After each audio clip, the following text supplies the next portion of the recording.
不需要在外面餐风露宿，自己去找食物，就食物都送到他的那个房间来饮水，然后生了蛋以后就自动的可以收集起来，很方便，大家都高兴。那时候开始出现的时候是这样子，但是实际上的这种的，就是现在大家所一直在批判的、在批评的。那各位如果注意新闻，台湾的动保团体在这几年的时候，也是特别在攻击这一个所谓的鸽子笼。那这鸽子笼确实是产生问题。当初的时候发明这个时候，连接的是很好，对不对？这个你本来的鸡舍在外面的话，风吹雨打，现在到室内来有这个很舒适的环境，那怎么不好？好像说是虐待它，那确实是有问题的。像这个就是在笼式的时候所产生的问题，因为这个是自动化，为了让这一个鸡可以更有效的利用空间，它把这个几只鸡养在一个笼子里面，结果就造成这种的现象，互相伤害。那当初的时候，很多说这是互相啄了，但其实不是。那我的指导教授在那时候1970年代的时候，就做了一系列的研究。那时候还没有人其他人做研究，那时候我们就在做研究。我指导教授是做异种的，是行为的异种。我们那个学校是最早在做动物行为的，不是说动物行为，家畜群就是鸡的行为，做鸡的行为最著名，全世界最早的。然后他就提出一个，就是说怎么去改善这个问题，想办法就从遗传方面来讲，他说发现说这个实际上是有家族遗传的，有些你看这几只鸡是同样一个号码，是代表它同一个父亲，它是同一个父亲的女儿，养在一起。那他用这种方式，结果发现有些家族的话大家全身都没有羽毛，有些家族都好好的，就是有这个家族的差别，那是遗传上的差别。那这个又可以遗传的，这个研究的结果，这个可以遗传的。所以他主张就是说，你要让鸡活在这种环境的话，它主要就是太紧张，这些都是 hysteria， 那个鸡太神经质了，鸡飞狗跳，所以就互相踩踏，才会造成互相伤害。如果你让这些在这种环境之下，他们那些很镇静的，有那很这种处变不惊的这种脾气的这些动物的话，就大家都可以和平相处。所以这个是脾气的问题，而且这脾气是可以遗传的。所以当初的时候，他就主张从这个遗传方面来改善这个问题。所以当时，另外他的同事也有用研究，就是说怎么去改善、去设计这个鸡舍的结构，让它比较。所以早期的时候其实一般这个动保团体的话，他们想到就是说，这个是因为太密集的饲养，最好的办法就是让他们有比较大的空间，甚至就是说，你给他一个比较好的空间，就不会这样互相踩踏。但是呢，这就牵涉到经济成本的问题。不过我的指导教授是另外一个方法，想就是说，这个其实是看个性的。有些人的话不需要很大的空间，他就活得很愉快；有些人的话就必须要很大的空间。所以你既然要让动物的话，又要低成本，比较有效率的，那你就必须改变他们的脾气，是最根本的方法。好，那所以很早的时候我跟他学的就是遗传的这个方面，鸡的遗传，它是行为的遗传。那这个其实后来的话，这个行为就早期的时候并没有受到重视了，只是好玩。所以我民国70年回来台湾的时候开的课是在台湾第一个开这个动物行为的课。那也就是说，这个跟一般的我们说生物系他们所开的这种动物行为不一样。生物系他们是野生动物的，是观察野生动物的，观察昆虫的，观察那些各类的动物的那个基本的行为的理论。那我们这方面的话，叫做应用动物行为，主要是观察我们所饲养的动物，家畜、家禽、猫、狗这之类的，我们所可以在我们的环境之下，所饲养的动物的行为，这个算是比较晚的，这大概比较晚期才开始研究，比较新的了。甚至到1974年才有这种 journal， 才有这种期刊，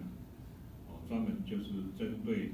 这个家畜、家禽、猫、狗、动物园的动物等等，他们的行为的研究。开始的时候也并不是很热门，但是自从大家对动物福祉的重视以后，这就热门起来了。可以说是这个期刊1974年成立的时候到现在的话是每一个月都有出一本期刊，而且全世界相当受到注目的一个期刊，就应用动物行为学那主要就是针对动物福祉的问题，他们去，因为你看动物福祉是谈到动物的生活的品质的问题啦。那动物你要了解动物生活的品质，他不会讲话说我愉快不愉快，我难受不难受，他不会讲话，他会行为表现出来，所以你必须要了解他的行为，你才有办法去了解他的状况。所以动物行为变成一个很重要的一个去了解动物福祉的，所以很正常这些人，我们做动物行为的人也就参与比较多的这个动物福祉方面的这种事物的研究。好，所以这个是我踏进来这一个领域。所以我民国70年呢，回来说是教动物行为。动物行为化呢，我那时候是说用动物的行为的知识应用在就是动物的饲养管理，你怎么去养它，怎么去对待它，这个很重要。比如说我们传统的话我们要给动物准备食物，我们只是考虑它的营养成分，它的蛋白质、它的能量到底是不是氨基酸是平衡等等的，但是都没有考虑到说它吃不吃。你不是强迫灌食的，你提供给它食物的话，它是不是会去吃？会是吃的刚刚好，吃的这个很健康，吃的很适合是怎么？这些都是行为，动物行为。所以我教的这个动物行为就是比较应用的，就怎么这个，你当然必须要了解动物行为的一些基本的原理，然后再谈到这个动物行为。我去年你们这一班的话，动物行为是我教的，那今年的话你们是一个年轻的老师来教的，对不对？那他background不一样，他教的方式，野生草他们也是，好像是我有看到他的那个课程，他教的大概都是比较猫狗方面的应用的方面吧，比较实用的。不过你们如果有机会，还是要去基本上去了解这些它的动物的表现行为一些基本的原则，比较可以活用，你才可以活用不同的状况之下知道它的原理。比如说这个，其实有时候养动物跟养小孩跟养动物一样，其实你很重要，必须要了解，互相了解，互相信任。你不管养了多名贵的狗，你如果没有常常跟它在一起，它就是一个笨狗。你如果常常在一起的话，它非常的了解你。这个就是 communication 的问题，这个好。那这个我自我介绍那么奇怪反正我只是告诉各位我过去在做什么所以我当然教学的话是教育种，家禽的育种。我比较著名的地方是做土鸡的，我是台湾第一个做土鸡研究的，那我也成立了这个台保种全台湾的土鸡的保育中心，就是我成立在中兴大学的，现在变成一个蛮有名的一个机构。我们养非常多种的鸡种，然后有很多人在研究做国际合作，还有各方面的学术研究，中央研究院跟我们合作，然后我们跟法国合作，很多地方合作。好，但是我比较做的，那在那个统计跟实验设计，那是因为我们做育种通常我们是比较传统的育种，都是用数学的，用统计的去分析说哪一个动物是不是值得做种，这个育种价，所以对我们基本上学很多统计，所以教统计，教实验设计。教动物行为，这是我民国7年主要先教这个动物行为，大家相当有兴趣的，因为这比较好玩了。那到2000年的时候，10几年前，18、19年前才开始教动物福祉，那也是台湾我是第一个开动物福祉的课，所以就是最早做这方面的。对国际合作就是说我们的世界家禽协会，台湾的分会是我创立的，所以我们才可以跟国际合作。虽然台湾在联合国上没有名，但是因为我们是属于国际组织，所以才有参与很多国际合作。所以我们因为用世界家禽协会办的世界第1届的水禽会议，所以就是压根合的。好，所以那个变成一个很重要的会议。所以最近动物福祉方面，我们跟纽西兰、跟跟澳洲在合作。那个是，反正我现在已经退休了已经都交棒下去了。那个土鸡的育种、保种是现在的系主任，我的学生在做。那动物福祉方面的话，老实讲大家比较不愿意做，因为这个吃力不讨好，常常又被骂，做这个事情不好做，所以一直找不到接班人。现在才有一个年轻的，所以我在中兴大学还在兼，但是我也把大部分的课程交给他，因为还是要传承我觉得应该。所以以后的话，你们兽医方面的话，也要应该，我跟你们的系主任讲，一定要自己的兽医方面来加入这方面。不过很可惜的话，我们现在在国内在做这个动物福祉方面的话，兽医的老师几乎没有很少。因为这很重要，我想这跟你们兽医的教育有关啦。因为你要了解他的所谓的动物福祉，就是他的生活状况、生活的品质。但是你们因为课太多了，你们大部分修的就是生病了怎么办？但是动物正常的生活的体质怎么样，你们比较不了解，所以比较很难踏入这个动物福祉。在外国的话，动物福祉都是兽医在参与，因为在欧洲、在美国，他们的兽医的教育时间很长。美国的话8年，那个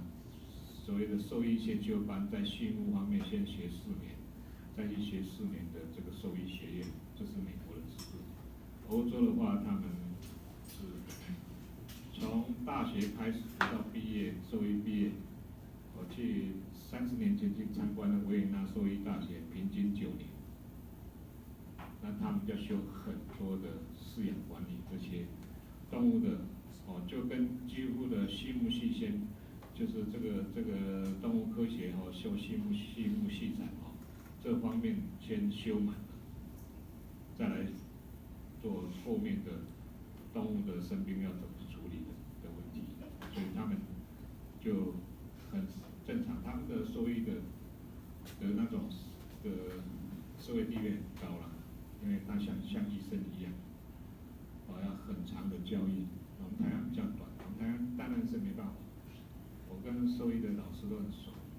不知道你们因为兽医的话，台湾的兽医教育是转型了，以前的高农就可以当兽医了，所以你突然要叫人家说要读那么久，大概还是要慢慢转变，这个社会要慢慢转变。好，那都拉拉杂杂讲那么多哈，那我再介绍一下这个课程哈。那么主要是用我自己的，我提供给你们讲义的哦。不过你们可以参考一些我的讲义，主要是参考的哈是这几本书了。从2000年的话，这个是那个这个 Animal Welfare 的话，这本书的话是比较一般性的，所有动物的一些原则的。那当然这种观念的话变化不大，所以这个。另外，这个 Rolling 的这一本的话，是对于农场的动物的福祉。啊，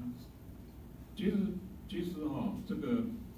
动物福祉的问题农场动物最复杂，因为它牵涉到经济问题。一方面你又要便宜，一方面你要动物好，这个是不容易做到的。这怎么去做？这个想得很好。实验动物也是一个关心，等一下我会给你实验动物是很多，所以这个是有关于实验动物方面的。然后这一本的话，台湾也把它翻译成叫做动物权跟动物福利的小百科 ，Echo， 它这是一个百科全书类的，所以有很多名词到底这本是一个很好的一个参考书。所以你如果人家讲这什么这个名字什么意思，或者说它这个什么运动，这什么到底什么，它就有介绍。不过这个老实讲，现在你们要读书很方便的，网络的资讯一大堆，只是怕拿一些错误的，你需要的判断，不然这些东西可以找得到。Peter Singer 他的这一本是相当著名，《Animal Liberation》动物的解放。这个好，另外的话，我大概给你们的资料我这个动物福祉我有近年更新比较少了，以前都要慢慢更新，不过还是可以用。这个我会给你们在这个是我所编的教材。另外的话这一本是20个教授共同写的台湾的第一本的动物福祉的教科书啦，不是教科书啦，应该说是我当初的时候编这本书找20个教授也有兽医的，那一起来写这一本书，就是希望说，因为大家都关心动物福祉这个问题啦，那甚至中小学都在教，或者很多人都在宣扬这一个观念，但是呢，我发现他们都常常到网络乱找一个资料，就来教。那么动物福祉是一种伦理道德观每一个人有他的看法，每一个人有他的那个看法，所以常常你如果只单看一方面的讲法，常常会偏颇。那所以我觉得说，既然是要教育，要大家有这个观念，你应该要提供可靠的资讯，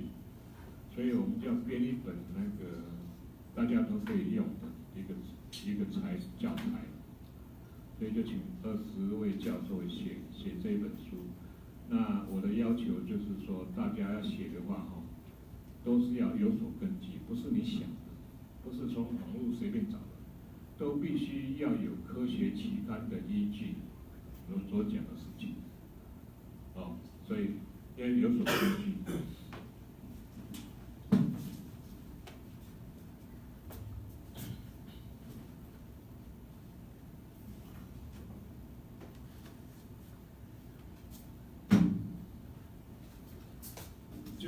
就是这一本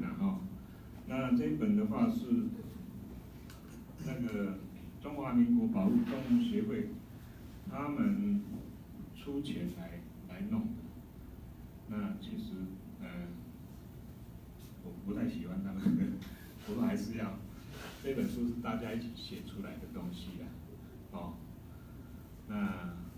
所以还是值得参考。你们如果有兴趣，可以参考这本书，哦，可以买那一本书。好，再来。那么，如果要比较最新的、比较有关于动物福祉的科学的文章的话，论文，这下面我介绍这3个 journal， 3个期刊。那么 Animal Welfare 这个第一个期刊是 UFAW， 这个叫做动物福祉大学联盟 University Federation， University 是大学的意思Federation 就是联盟Animal Welfare， 所以它是一个科学的团体，它是用科学的，就是它的主张就是用科学的方法来帮助动物福祉，所以不管是任何一种动物福祉的问题他们都进行研究，所以这是一个最科学的一个团体。那不过他们的这个因为是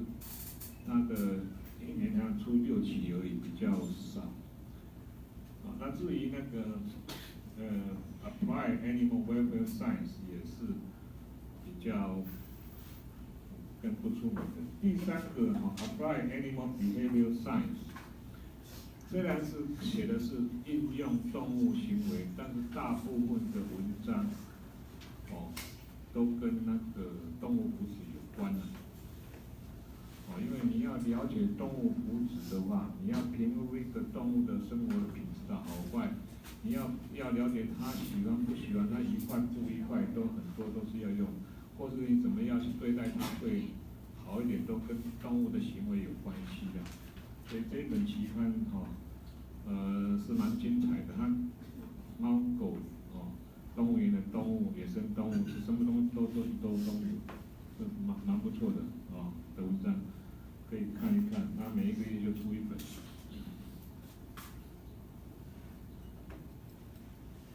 好，那这学期的话，我们有这8次我会来上课。那么我要教的这种内容这样子的。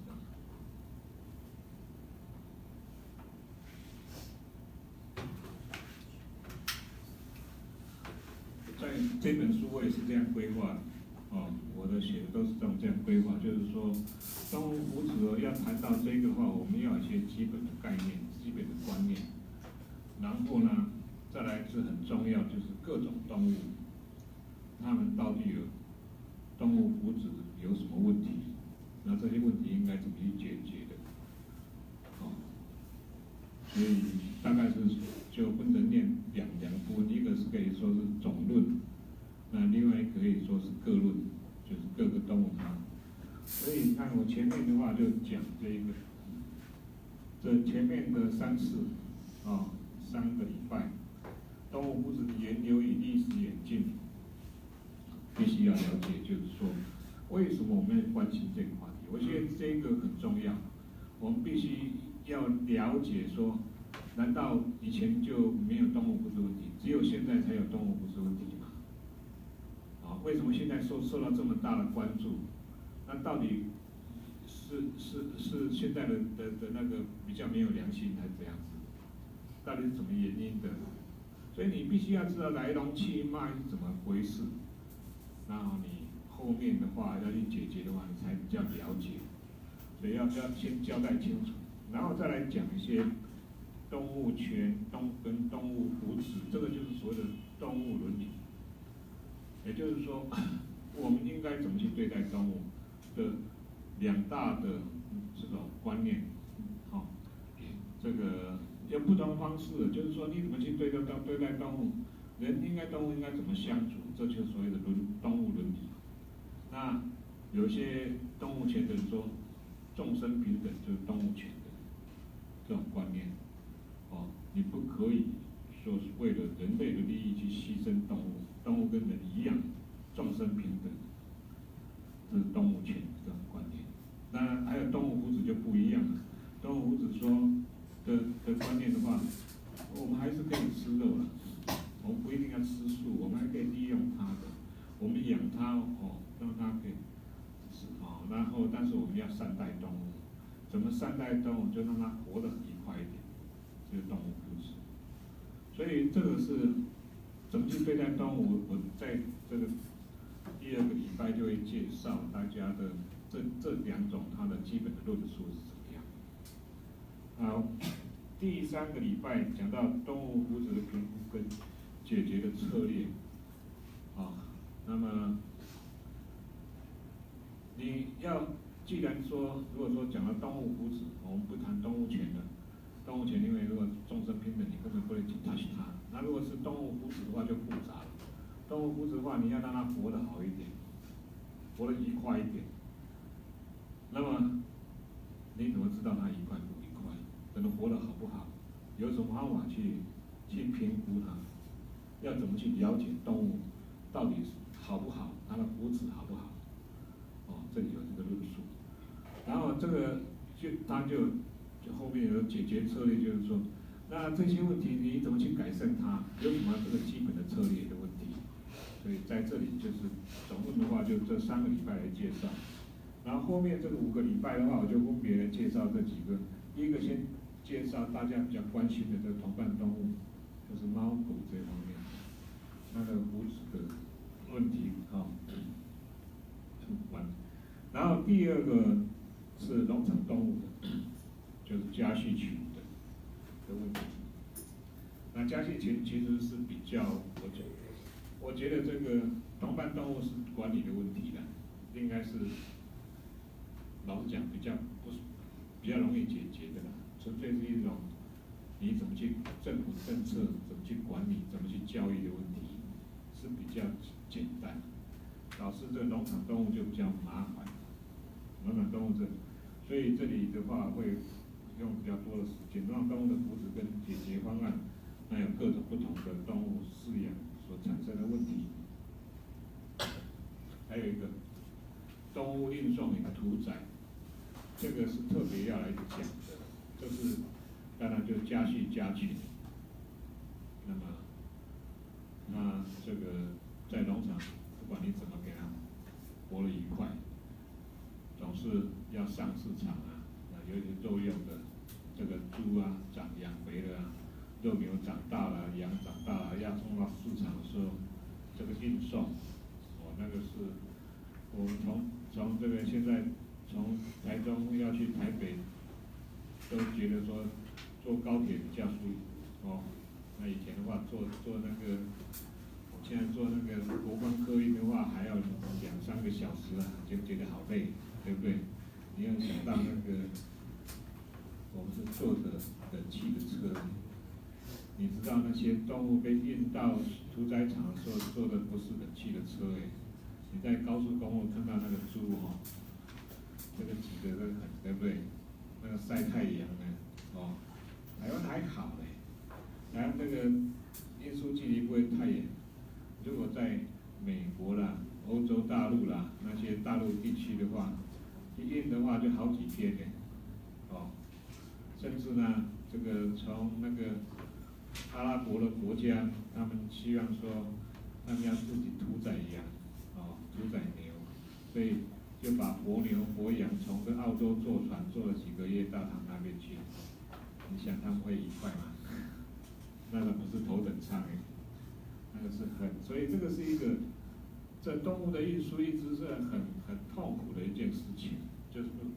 不管在牧场在澳洲的牧场多愉快，最后一层是很难受的。然后屠宰，当然屠宰是最不愉快的，对不对？但是你要用它还是要屠宰，那屠宰应该用什么方式让它人道的屠宰，痛苦最少。就安乐死、紧急扑杀，这个最近几年的话，常常这个你们有看到报纸上虽然你们还没有参与这个扑杀，受益以后要参与很多扑杀，这个禽流感扑杀，之前最早那口蹄疫的扑杀太恐怖，现在还有一个非洲猪瘟的一个威胁。那些重大疾病的话都要扑杀，那应该什么方法？那个都是牵涉到动物福祉的问题啊。那最后的一个礼拜，我也讲到这个实验动物的福祉，这个是老实讲，这个是一个很做科学研究的话受到很大影响。在以前的话，我们要做动物实验都很简单哦，你只要拿一个动物来，要做什么东西都方便。现在不是了，现在你要发表一个论文期刊，只要你这个期刊你这个论文有牵涉到使用动物来做实验的话，他会教你这个期刊会要求你一定要附上，就是说你使用动物有经过核准，经过说动物伦理委员会的核准，都有很注重，你不可以乱用。而且呢，这个动物伦理委员会的话，它这个你动物都这个国家的话都会到你的实验动物的场所，每年都去稽核，给你考核，给你那个评鉴。所以这个实验动物的话，就是已经到做动物实验的人一定要遵守的，已经变成法律的规定了。那这个也是为什么我们也会讲一下。还有牵养野生动物的动物福祉，这个我想最近几年有听到那个河马阿和摔死，对不对？有听到这个白海豚的时候，有听到那个海参馆的那个鲸鱼等等的问题，这些都是大家所关心的。现在动物园的动物也这个水族馆或这些是大家经接触的动物，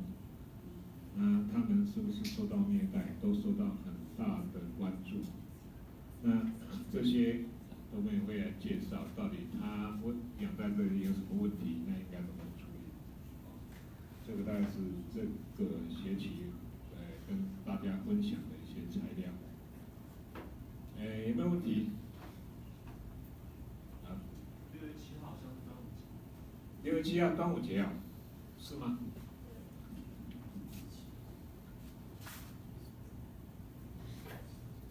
我再公布看。你们如果放假的话，就没有补课了，是不是？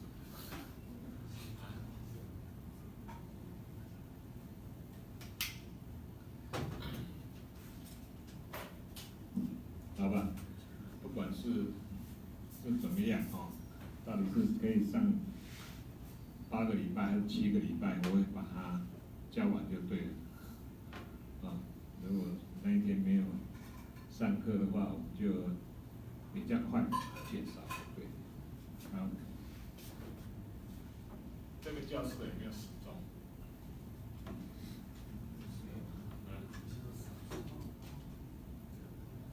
这间教室是你们常用的教室吗？你们就应该要求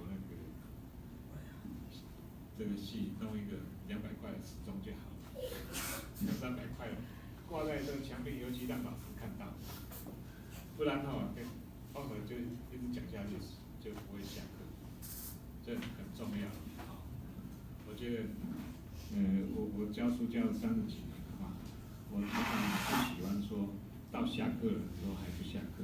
很多老师都很认真的教我说你这样不行，因为大家你要准时，你什么时候开始，什么时候结束，你不可以妨碍到别人的。你教的很精彩，但是你不下课的话，让他下一节老师就头痛了，学生没有来，因为上一节还没有上完，对不对？那这样，所以要有时间观念，我觉得说还是想办法弄个时钟，不然哪里还有时钟可以看呢？手机吗？现在都没有带已经浪费了50分钟了，40分钟。好，那我们来先介绍这个动物福祉研究的历史。这个我谈过动物福祉是一种那种动物伦理的一种也就是说，动物伦理所谓的动物伦理就是如何对待动物，伦理道德嘛，就是我们的行事准则。所以既然是一种行事准则，是一种伦理道德，我们就必须要了解这个伦理道德，它到底是不是永恒不变的？它到底是不是完全有道理，没有办法去更改的，或者什么的？哦，对于这个基本观念在这里介绍一下。哦，你要知道这个动物不只是是一种动物伦理的一种。我看动物权也是一种动物伦理，反正它就是怎么去对待动物的意思。哦，这形式伦理就是就是一种社会的行事准则。哦，你如果是大家认为这个必须有规范的话，必须要用家规国法，那就是很严重了，不可以去违背的，对不对？哦，那如果的话还有一些变动，只是希望你这样去做，那就是道德的层面，伦理道德的层面。所以这个只是一个伦理道德的层面，所以没有说要求那么多，除非那个就是说法律大部分的比较很严格的时候，我们就会订定法律，所以我们有动物保护法，我们有野生动物保育法，那些就是你不可以侵犯、不可以去违背的层次的。但是之下的话，没有规定的话，那就是属于自己的伦理道德。这伦理道德可以分成两类，一个是第一类就是没有道理的，关于对跟错、公正与否、责任跟义务的原则与信念。那个反正大家就认为说，这可以去做的，这个不可以去做的。哦，这个没有什么道理，反正在一个社会社会里，大家公认的说，常常就是一种属于一种信仰，还说上帝对上帝要恭敬，那这是一种信仰，但是对还错，这没有你再去批判的。那第二类伦理的话，就是研究、评论、分析、批判第一类伦理，所以是讲究理性跟逻辑，这样子。那我们的那个这个动物福祉这种动物伦理道德观的话，它是属于哪一类？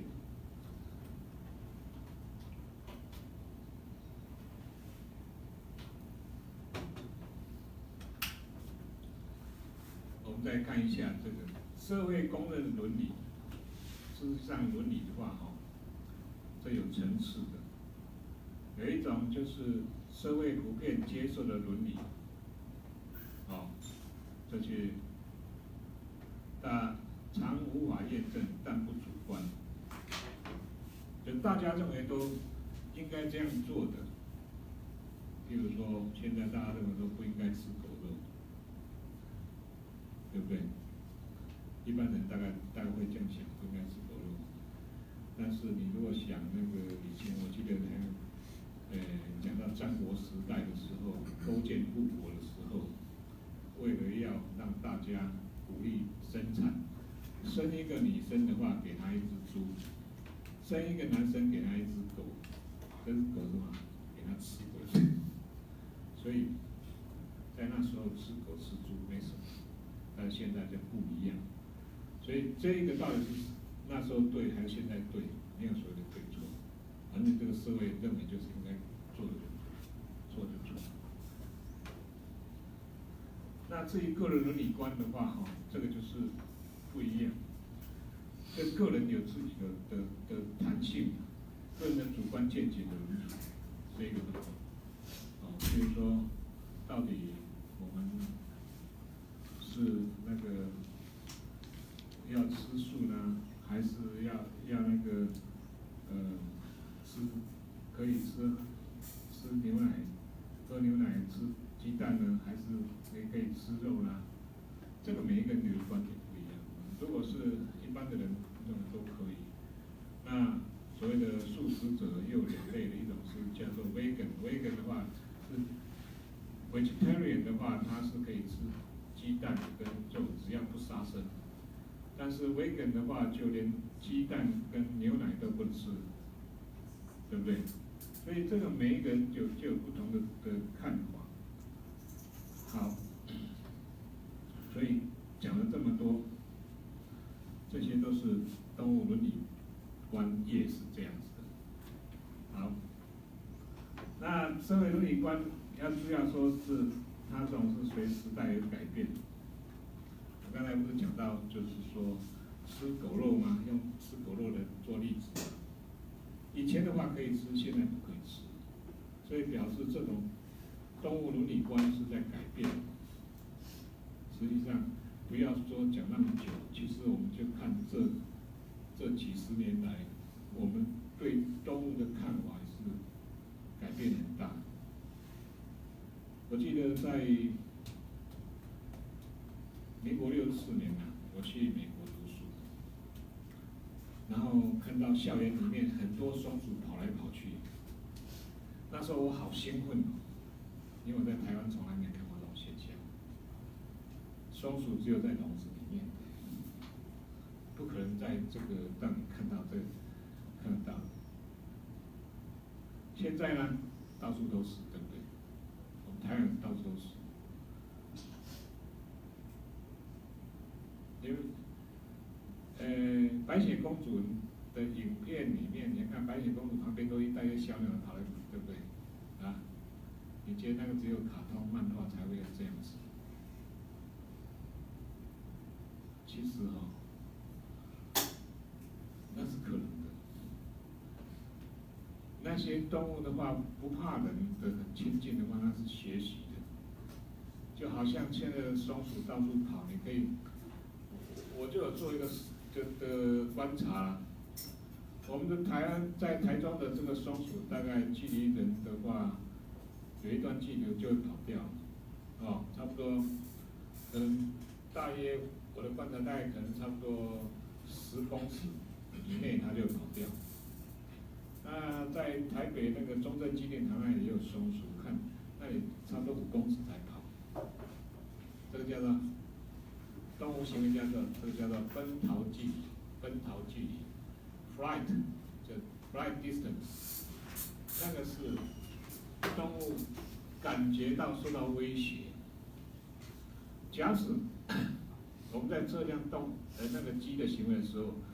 也是会到鸡舍里面手伸开来，看你这个手伸开的这个距离里面有几只鸡，来评估这个动物的对人的害怕程度。越多的话，表示你对它越友善，它学习的不怕。所以这个我讲这些例子，就是说，事实上这几十年我们对动物的这种看法改变很多。以前的话，看到动物就这个要禁捕的，要去抓来吃了，所以动物看到你的。只要听到你的声音，就不知道跑到哪里去，你根本看不到它。那现在的话，大家不会去了，而且你如果要欺负它，还有人会制止的。所以动物觉得很安全，人不会对它没有伤害，所以就会靠近。这是观念的改变。所以这个就是，其实很多观念的改变，像这一句话，人心世风日下。以前一些老一辈的都常常这样在骂我这年轻一辈的那我现在是老一辈的其实我看开了，其实本来就是人心不古。那世风是不是日下，这个倒不一定。以你的标准来讲以老头子的观念是世风日下。哪一个时代不是这样子？哪一个时代不是观念在演变？所以不要就是你的观念去要求另外一个时代的观念，这就会有代沟，对不对？代沟就是这样产生的。其实每一个时代它的看法，他们的伦理道德观，知道吗？所以不要去讲说以前怎么样，以前是以前的事情，现在是现在。所以必须要了解这个伦理道德观就是这样子。所以动物福祉这个观念，你不要用以前的例子来讲。所以我觉得就是大家要这种心。你如果以后的话碰到像我们这种年纪的哈，对，我大陆跟我这个同一个年纪的这些老师们哈，不会接受动物福祉这种观念，他们的很顶，很反抗，认为这些很无聊的。但是必须要知道，告诉他们，时代在改变，就是这样子。没有说什么以前对，现在错，或以前对，现在错。好，那我们先来谈谈这个，好，休息一下好了。那个，现在11:01嘛哈。你们还有那个状况，休息一下。那